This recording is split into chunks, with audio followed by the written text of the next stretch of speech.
fuel tank was full of diesel bugs, so I pulled it out to clean it out, disconnected everything. Now I'm having a hard time reconnecting it all because the stupid helm's in the way. So this helm is gonna go.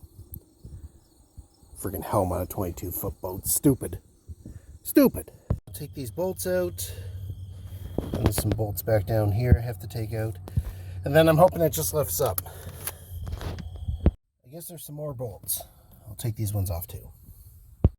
This was not a project I wanted to be doing today. But here we are. Okay, the bolts are off. If I'm right, this should just pull out.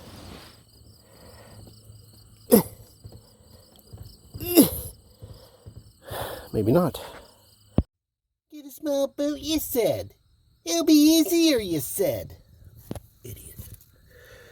I have to take these out, I think. I could be wrong. I could be doing all this for nothing.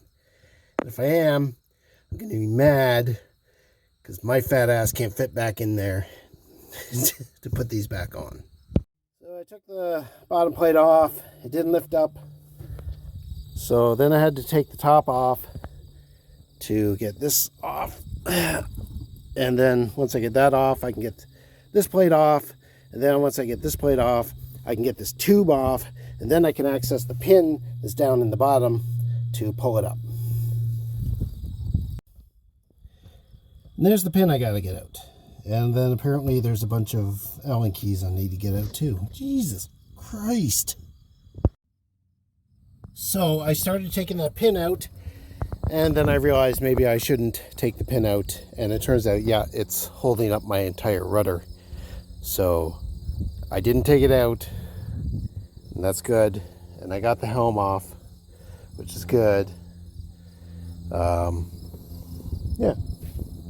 On occasion, I've been known to complain about the previous owner, but he did leave the tiller. And there we go. It has a tiller now. I have to clean up this mess, fill up these holes. This has to be installed properly. I just have it sitting on there for show. Yeah. Now I can do another job.